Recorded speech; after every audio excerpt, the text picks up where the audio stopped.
Boa noite, irmãos. Muita alegria que recebi esse convite do pastor Lucas para estar aqui nesses 44 anos de organização desta igreja, a qual também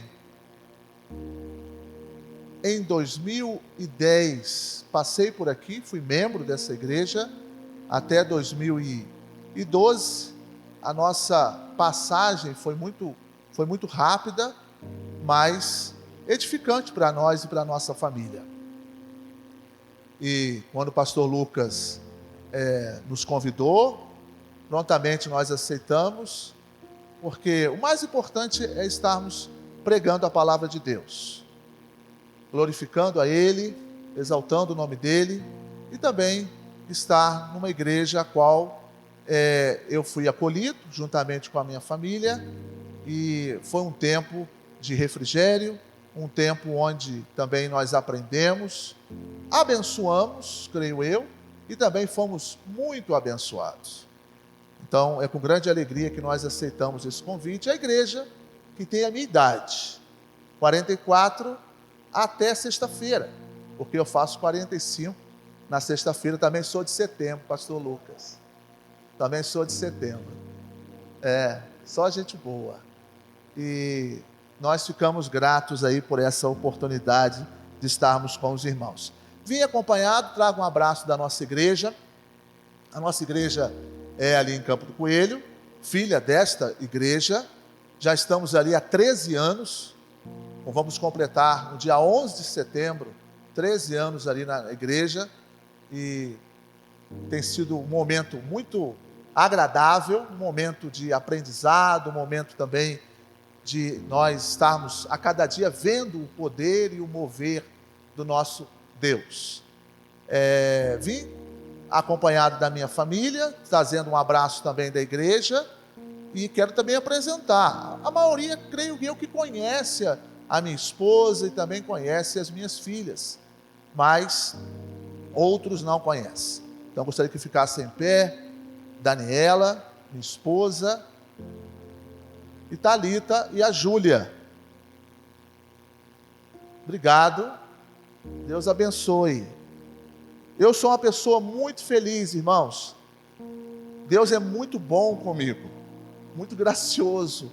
Eu consegui casar, e eu consegui também, pela misericórdia de Deus, ter 2 filhas lindas. Algumas pessoas falam, parece muito contigo, pastor. Não sei, mas elas são lindas. E a esposa também é muito bonita. É uma pessoa que eu amo demais. É uma companheira maravilhosa. É uma pessoa que a cada dia já temos 20 anos de casado, e parece que eu estou namorando ela no primeiro mês de namoro, porque a gente se dá tão bem, a gente tem uma transparência grande no nosso relacionamento. E aí Deus nos abençoou com 2 filhas tementes a Deus, obedientes à palavra de Deus. Por isso que eu agradeço a Deus todos os dias pela minha família. Você também agradece a Deus pela sua família? Se você é casado, agradece a Deus pelo seu cônjuge, agradece a Deus pelos filhos que você tem. Se eles não estão hoje aqui na igreja, ou não te acompanham, agradeça mesmo assim pelos seus filhos, e interceda por eles, para que eles também possam conhecer o Evangelho, e também estar servindo ao Senhor. Mas eu não vim falar da minha família, né? Eu vim aqui falar do Senhor Jesus. Eu vim aqui falar da igreja, do cuidado da igreja, do fortalecimento que a igreja precisa ter, do cuidado mútuo, da dependência no Espírito Santo. As cartas de Tessalonicenses, ambas as cartas que o apóstolo Paulo escreveu para a Tessalônica, elas são mencionadas como epístolas escatológicas. Ou seja, elas falam dos últimos dias. Mas, à luz do foco mais abrangente delas na igreja, elas também poderiam ser classificadas de modo apropriado como epístolas para a igreja. O apóstolo Paulo, ele amava o evangelho, ele amava a igreja, ele lutava pela igreja de Cristo, ele chorava pela igreja de Cristo, ele evangelizava, ele doutrinava, ele exortava, ele consolava, ele amava o Senhor e amava a igreja de Cristo. Então, a primeira carta de Tessalonicenses, do capítulo 4 até o versículo 22 do capítulo 5, Paulo ele escreve algumas instruções práticas. Ele fala sobre a pureza moral, no capítulo 4, do versículo de 1 a 8. Ele fala sobre um modo de viver disciplinado, do capítulo 4, do versículo 9 ao 12. Ele fala também de algo muito interessante, e aí gira em torno da escatologia, sobre a morte e também o arrebatamento, que vai dos versículos 13 ao 18, do capítulo 4. E aí ele, no capítulo 5, ele fala sobre relacionamentos, relacionamento na igreja e também sobre os fundamentos da vida cristã. Os relacionamentos da igreja, ele vem falando dos versículos 12 ao versículo 15, do capítulo 5. E sobre os fundamentos da vida cristã, ele fala então nos versículos 16 ao 22. Então Paulo inicia o capítulo 5 falando sobre a vinda do Senhor, que ela é certa e ela é repentina, no piscar de olhos, repentina. E a igreja ela deveria ter essa necessidade de vigilância. E aí ele fecha o assunto. Ele fecha o assunto e ele começa então a falar sobre relacionamento. Como é bom relacionamento. Como é difícil relacionamento. Por isso que o meu relacionamento, ele precisa ser primeiramente vertical, com Deus. Para que eu tenha sabedoria, paciência, amor, para me relacionar de maneira horizontal. Então nos versículos 12 ao 14, ele já está perto então de finalizar a primeira carta, ele dá algumas instruções. Qual é o texto bíblico? 1 Tessalonicenses, capítulo 5, os versículos 12 ao 14. 12 ao 14. A versão que eu tenho aqui, ela é revista atualizada. Eu vi que vocês trabalham aqui em NVI, mas hoje eu estou aqui, eu prego lá na igreja NVI, mas eu estou aqui com a revista atualizada. Então os versículos 12 ao 14, diz o seguinte: agora vos rogamos, irmãos, que acateis com apreço os que trabalham entre vós e os que vos presidem no Senhor e vos admoestam, e que os tenhais com amor em máxima consideração, por causa do trabalho que realizam. Vivei em paz uns com os outros. Exortamo-vos também, irmãos, a que admoesteis os insubmissos, consoleis os desanimados, amparei os fracos e sejais longânimos para com todos. O movimento de uma igreja saudável, sadia, ela passa por uma boa liderança. O movimento de uma igreja sadia, ela passa por uma boa liderança.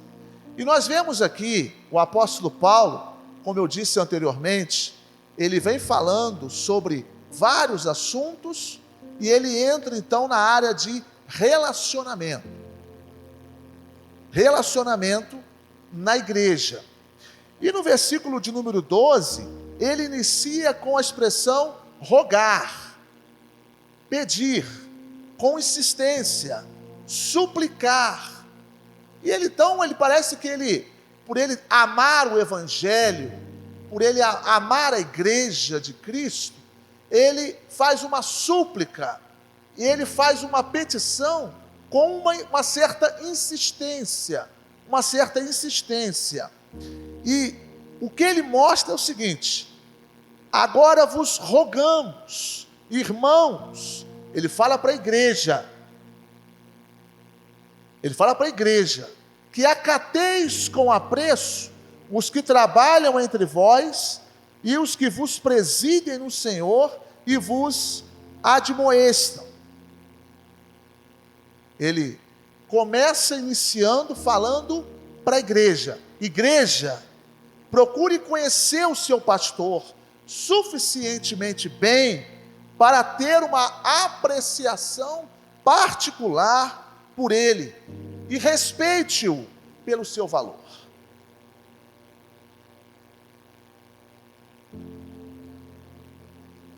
Já naquela época, já existia pessoas insubmissas, pessoas que infelizmente não tinham a liderança eclesiástica com apreço. Se Paulo escreve isso, é porque alguma coisa estava no ar. Ele não escreveu por acaso. Ele não escreveu um assunto tão delicado, tão importante, se não tivesse alguma situação acontecendo. Isso é um pressuposto meu, isso não está no texto, mas o texto mostra para nós que a liderança, ela precisa ser respeitada e apreciada, particularmente. A ideia de apreciação é a ideia de consideração.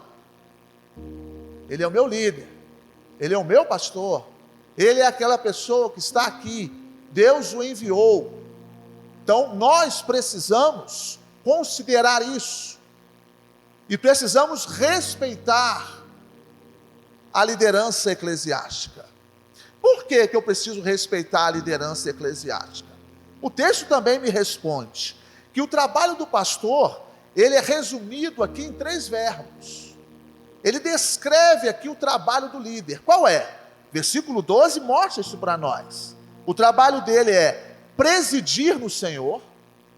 A ideia de presidir no Senhor é a ideia de pastorear, a ideia de guiar o rebanho. Pastor não tem rebanho. Pastor não é dono de igreja. Pedro fala que nós devemos pastorear o rebanho de Deus. E é algo é um privilégio e é algo também, uma responsabilidade muito grande. Você pastorear o rebanho de Deus. E como eu vou pastorear o rebanho de Deus? Presidindo no Senhor.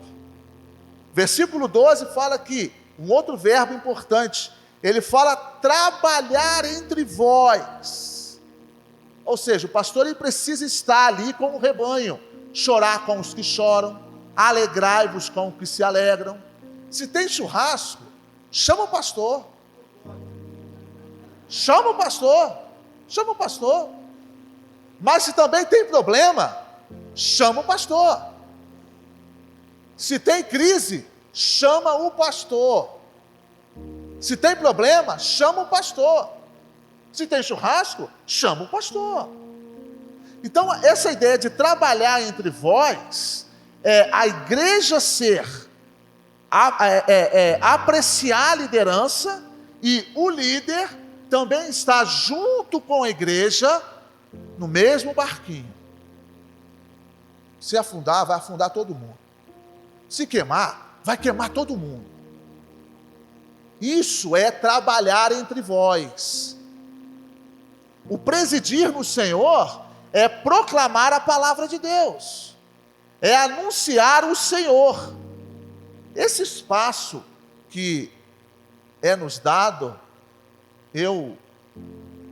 mês que vem vou completar 20 anos de ministério pastoral, estou iniciando.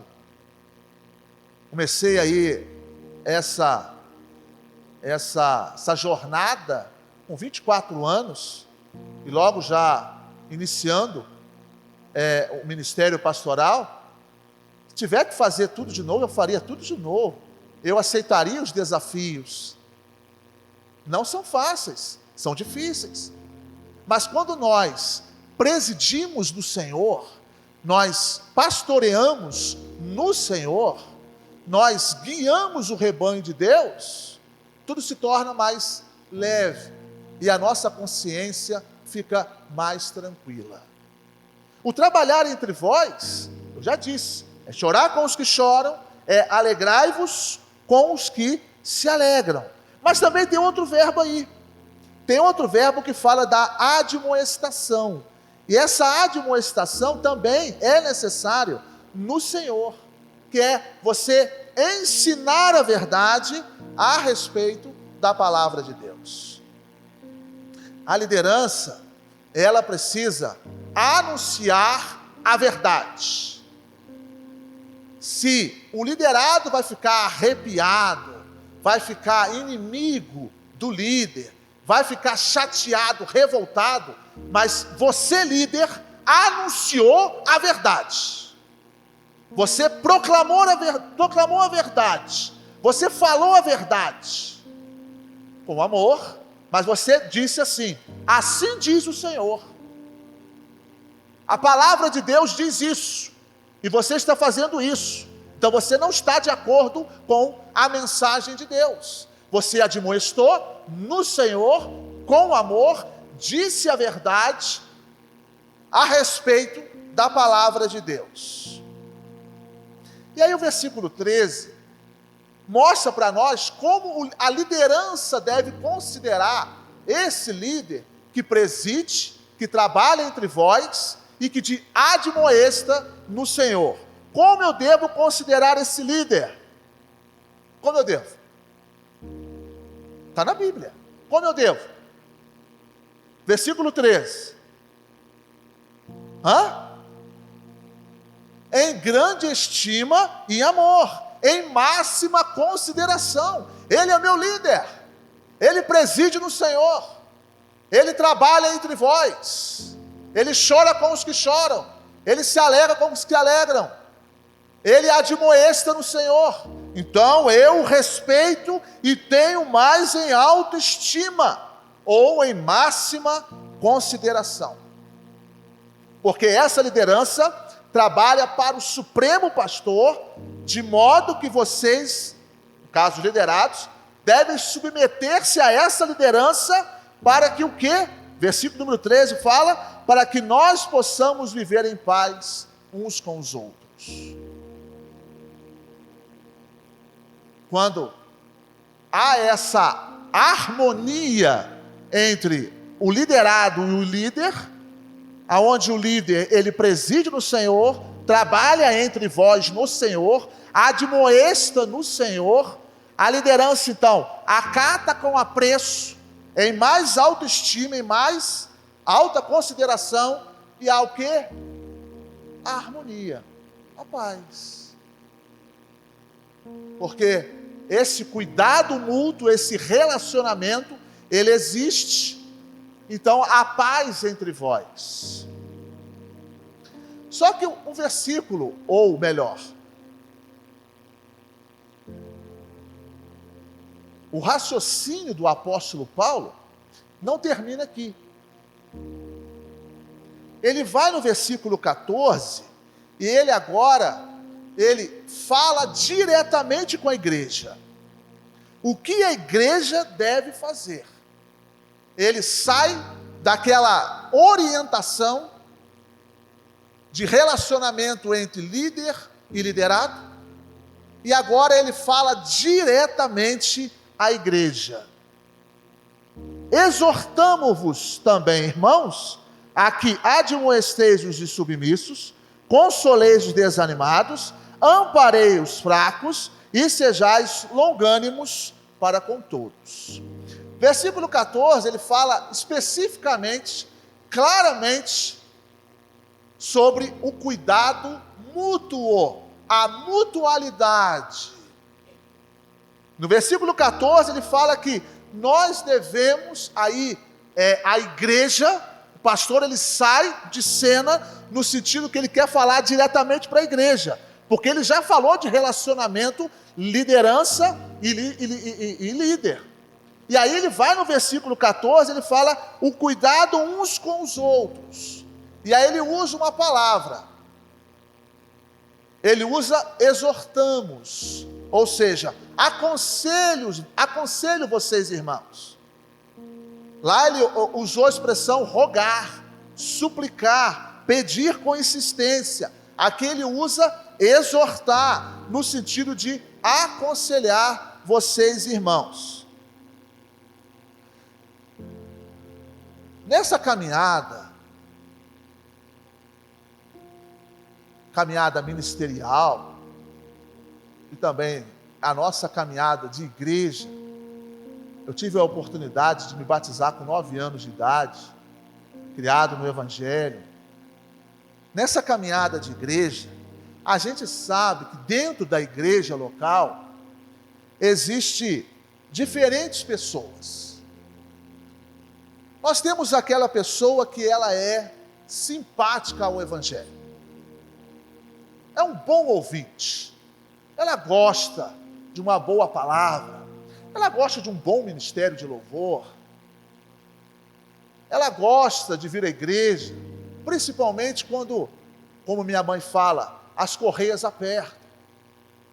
Ela gosta de estar na igreja. Mas quando você puxa ela, fala, não, por enquanto não. Dentro da igreja sempre vai existir aquele que é simpático ao Evangelho. O ouvinte. Ele vem, ele dá a sua contribuição. A igreja às vezes faz um movimento, ele fala, eu vou entregar isso. Mas quando você tenta alguma coisa a mais para que ele possa se arrepender dos seus pecados, arrumar a casa, porque Jesus está voltando, ele recua um pouquinho. Também dentro da igreja, há aqueles que pensam que têm um compromisso com Jesus, mas não têm. A vida não condiz com o que ele fala. E nós temos, biblicamente, lá em Mateus capítulo 7, os versículos 22 ao 23, que muitos iam dizer, Senhor, Senhor, fizemos isso, aquilo, expulsamos demônios, curas, milagres. E Jesus vai dizer, apartai-vos de mim, malditos, para o fogo eterno, preparado pelo diabo e seus anjos. Então, dentro de uma igreja local, vai ter os simpáticos ao Evangelho, os ouvintes, vai ter aquelas pessoas que elas, infelizmente, acham, mas a vida não condiz com o que realmente fala. Existem pecados ocultos, pecados não confessados. Ela sempre tem aquele elefante cor-de-rosa e não quer se livrar daquele pecado. Ela quer caminhar, mas aquele pecado ela não quer confessar, ela não quer se livrar, se libertar daquilo. Mas também, graças a Deus, por isso, tem aqueles que nasceram de novo. Tem aqueles que confessaram Jesus Cristo como seu Senhor e Salvador. Arrependeram dos seus pecados. E agora é uma nova criatura. As coisas velhas passou e tudo se fez novo.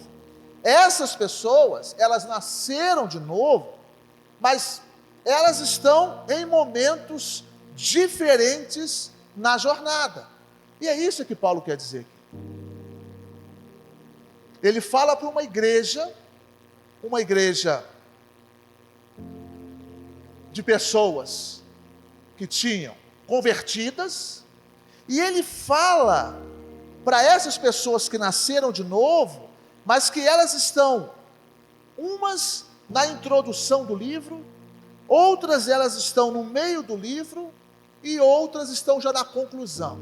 Não por serem já idosas, não, mas pela maturidade. Tem muito jovem que é mais maduro do que um ancião. espiritualmente. Espiritualmente. Como também tem muitos anciãos que são maduros espiritualmente e devem sempre ajudar os mais jovens. A igreja saudável, ela é uma igreja que ela valoriza a força da juventude e ela valoriza a experiência do adulto. Se essa gangorra tiver mais para cá ou mais para lá, em algum momento pode ter algum problema. Então, o que o apóstolo Paulo quer mostrar para nós aqui é que existem pessoas na igreja diferentes que precisam de tratamentos diferentes e essas pessoas, pelo menos aqui, nesse texto, nós temos 3 tipos de pessoas diferentes, mas com tratamentos diferentes. Talvez você não se identifica com nenhuma delas, mas conhece alguém que está em uma dessas tipos de pessoas. Talvez você não faz parte desse grupo, mas você conhece alguém que faz parte desse grupo. Talvez você faz parte desse grupo. Então, esse é o momento de você fazer a sua avaliação. Vamos então à primeira pessoa diferente. E nós temos, no versículo 14, esses 3 tipos de pessoas. A primeira pessoa, convertida, nasceu de novo, mas ela precisa de tratamento. É um insubmisso. O insubmisso é aquele ocioso. O insubmisso, ele não é rebelde. O insubmisso, ele, muitas das vezes, ele não gosta de ser confrontado. Ele fica arrepiado. Ele falta o culto seguinte. Depois ele vem, porque ele nasceu de novo, amém? Ele aparece, mas ele precisa ficar um pouco na caverna, porque ele não gosta de ser chamado a atenção. Ele não gosta de ser exortado. Ele nasceu de novo, mas ele não gosta de ser confrontado. Eu acho que ninguém aqui é assim. Eu nunca fui assim. Claro que eu fui. Eu, antes de ser pastor, eu fui ovelha. E eu continuo sendo ovelha. A vida nos ensina muitas coisas. E uma das coisas que a vida ensina para o insubmisso é a aprovação. Ele é quebrantado. Ele sofre. Porque Deus ama ele. Mas ele continua muitas das vezes achando: eu estou passando por tantas crises, tantas situações. Por quê? Para que eu estou passando por isso? Muitas das vezes, porque você ainda é uma pessoa insubmissa. Só que essa pessoa insubmissa tem um tratamento para ela. O tratamento para ela não é desligar ela da igreja. O tratamento para ela não é tirar ela do time. O tratamento para ela não é deixar ela fora da comunhão. Não fazemos isso. Não podemos agir dessa maneira. O tratamento para o insubmisso é falar firme com ele. O tratamento do insubmisso é admoestá-lo. A admoestação é você ensinar a verdade com amor. Senta aqui, meu querido. Vamos conversar. O que está acontecendo? E ali você vai ouvi-lo. E através do que você vai ouvir, você vai falar na palavra de Deus. Lembra que nós devemos admoestar no Senhor? Então, admoestar no Senhor é você ensinar a verdade com amor. Ensinar a palavra de Deus. Para ele é insubmisso e ele precisa ouvir a admoestação, falando firme com ele, com amor, sem acusá-lo, sem ser arrogante com ele, mas falar firme com ele. Um personagem da Bíblia, que ele foi muito corajoso, e ele falou firme com alguém que era uma autoridade, foi Davi. Ouviu de Natã. Ali Davi cometeu um erro. Ali ele foi insubmisso. Ali ele fez algo que transgrediu a lei de Deus. Davi foi usado por Deus para falar as seguintes palavras finais: este homem é você. Esse homem é você. Natã falou isso. Natã falou isso para Davi. Esse homem é você. Ali ele admoestou no Senhor, falando firme com alguém que tinha quebrado 2 mandamentos: não adulterarás e não matarás. E Natã aconselhou, advertindo, admoestando no Senhor, um homem que tinha autoridade. E ele acatou com apreço a exortação de Natã. E escreve o Salmo 51. Contra ti, Senhor, somente pequei. Fiz mal o que era aos teus olhos. Peço perdão pelos meus pecados. Tenha misericórdia de mim. E ali usa vários verbos: apaga, lava-me, purifica-me. Usando verbos aonde ele reconhece e confessa o seu pecado e ao mesmo tempo também pede por misericórdia. O pecado ele não pode ser tolerado, nós não podemos ficar indiferentes ao pecado. O pecado não pode ser silenciado na igreja, porque senão ela vai adoecendo. O pecado ele precisa ser advertido, ser disciplinado, com amor, sabendo que aquilo foi um erro e que precisa haver admoestação, precisa haver ensino. Então, essa é a primeira pessoa. A segunda pessoa são os desanimados. E nós temos aí uma orientação para os desanimados. Para o desanimado é necessário consolar, confortar, falar ao coração deles. Nós temos aqui no versículo de número 14: consoleis os desanimados. No desanimado, você não tem submissão. No desanimado, você não tem rebeldia. No desanimado, você não tem resistência. Você tem apenas um desânimo. E esse desânimo não é pela a sua fé. Não sei se vocês já tiveram oportunidade, com certeza tiveram, de conversar com uma pessoa que às vezes está desanimada e ela fala: eu não estou desanimado na fé, eu creio no meu Deus, eu confio em Jesus Cristo como meu único e suficiente Salvador, mas eu estou apenas cansada, eu estou apenas desanimada, eu estou triste com as situações que eu passo, com os problemas que eu enfrento, com a carga, com a responsabilidade que eu tenho, e isso me traz desânimo. E como nós devemos ajudar essa pessoa? Admoestando ela, ensinando a verdade com amor? Também. Mas o que ela precisa demais nesse momento não são advertências, nem admoestações, é consolo. A pediatra das minhas filhas, ela usa um termo,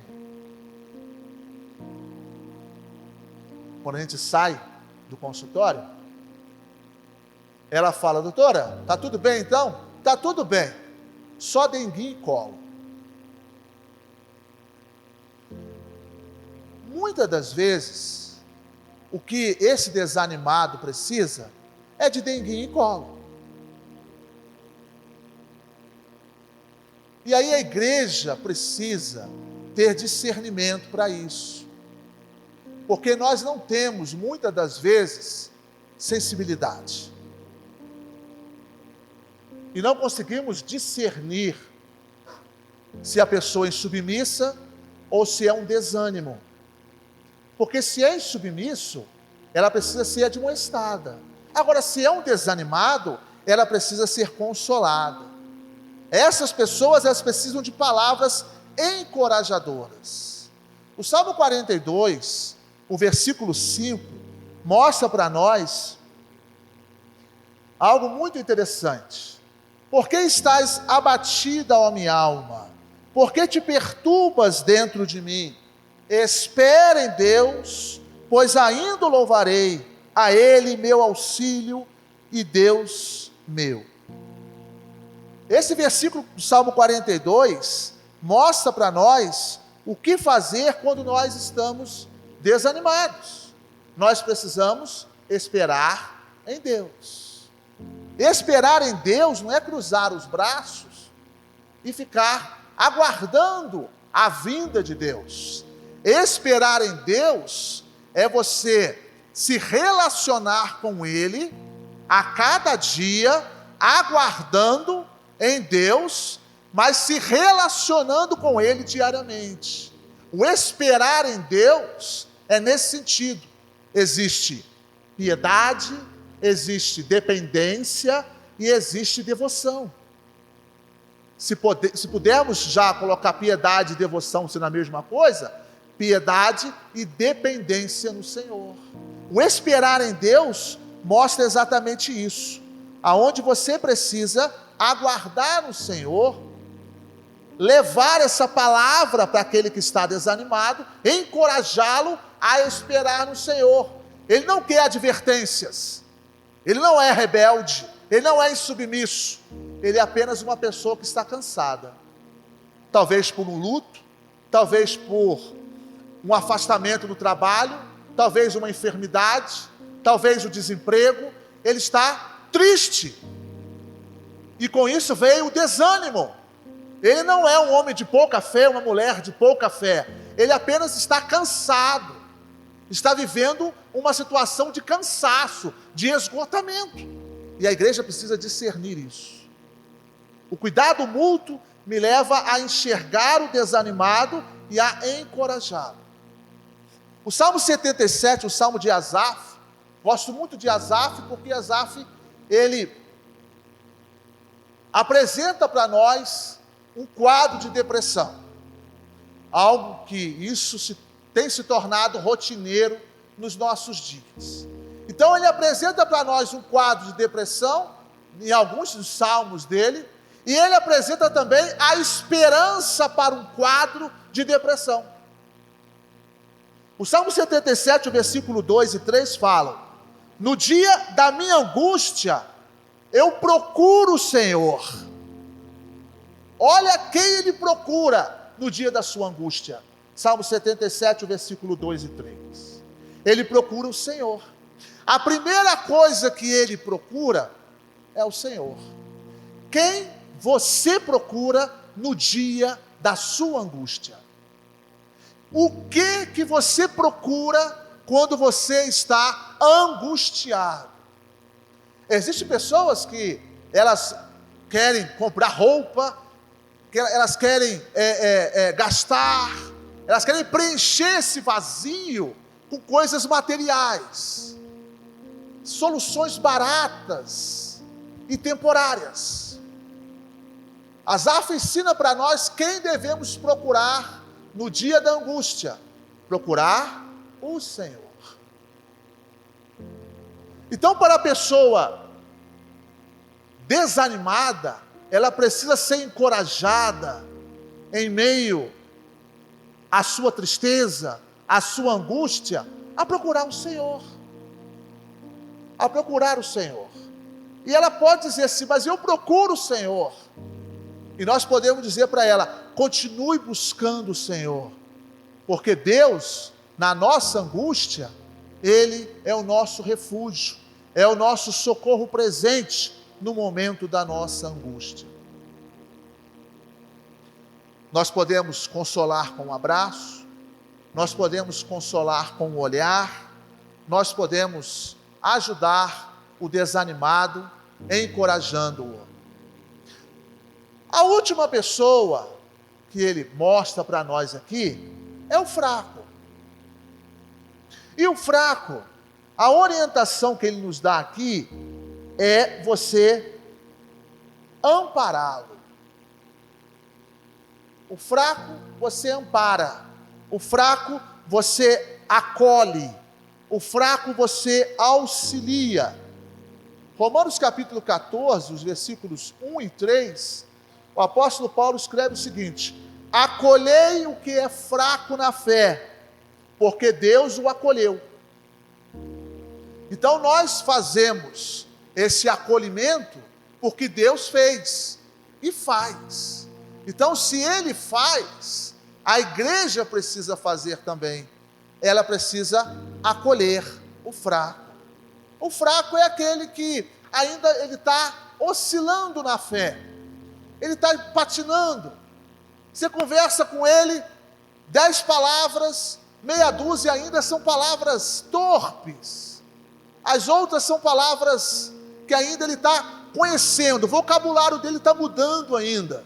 O jeito de falar, as pronúncias. Foram muitos anos no mundão. E ali ele se considera também um fraco. E aí a igreja o acolhe, o recebe. E ele então se sente fortalecido, porque ele precisa conhecer o evangelho. Ele é fraco. Quando pede para abrir a Bíblia, ele vem para cá, vem para lá, pergunta se é velho, pergunta se é novo, vai lá no índice, dá uma olhada e procura. Vem um e diz: vem cá, vou te ajudar. Ah, obrigado. Hoje com o data show, hoje com as informações que a gente tem, isso facilita muito. Abrindo um parênteses, mas não deixa de trazer a sua Bíblia. Por favor. Não deixe. Mesmo sabendo que temos muitas informações hoje, venha com a sua Bíblia. É uma identificação que você está indo para algum lugar importante, que é a casa do Senhor. Fecha parênteses. Nós vimos aqui 3 tipos de pessoas diferentes. Essas pessoas, elas estão dentro da igreja. Talvez não seja você. Você conhece alguém que está nessa lista de 3 pessoas. E hoje também a Bíblia, não eu, a Bíblia nos ensinou como nós devemos, como igreja, nos comportar para ajudar essas pessoas. Elas estão numa jornada, numa caminhada, talvez na introdução ainda, talvez já no meio do livro, talvez já na conclusão, são mais experientes. E aí a palavra nos ensina como nós devemos ajudar esses grupos que estão no mesmo caminho, mas em posições diferentes. A igreja, ela precisa discernir isso. Aqueles que estão desanimados, aqueles que são insubmissos e aqueles que são fracos. A igreja precisa ter essa capacidade de discernimento. E esse discernimento, ele é alcançado através da dependência e do temor no Senhor. O momento que a igreja ela passa a ter esse bom relacionamento com o seu líder, e o líder com os seus liderados, nós subimos mais um degrau, que é o versículo 14, o cuidado mútuo. E aí vem o discernimento, de enxergar que A, ele é insubmisso, ele precisa ser admoestado. O B, ele é uma pessoa que está desanimada, não na fé, ele está triste, está passando por crises, por problemas sérios na família, na sua vida pessoal, e ele precisa ser consolado, denguinho e colo. E o C, ele é fraco. Ah, mas ele tem 30 anos de igreja, meu pastor. mas é fraco. É fraco. Mas como é que pode ser fraco, pastor? Ele é fraco. Não tem que discutir. Não tem como você fortalecer ele. Quem vai fortalecer ele é o Espírito Santo e ele ser dependente do Senhor. Aí nós vamos o quê? Ampará-lo, acolher ele, ajudá-lo, orientá-lo, para que ele possa sair desse grau de fraqueza espiritual e avançar mais alguns degraus na fé.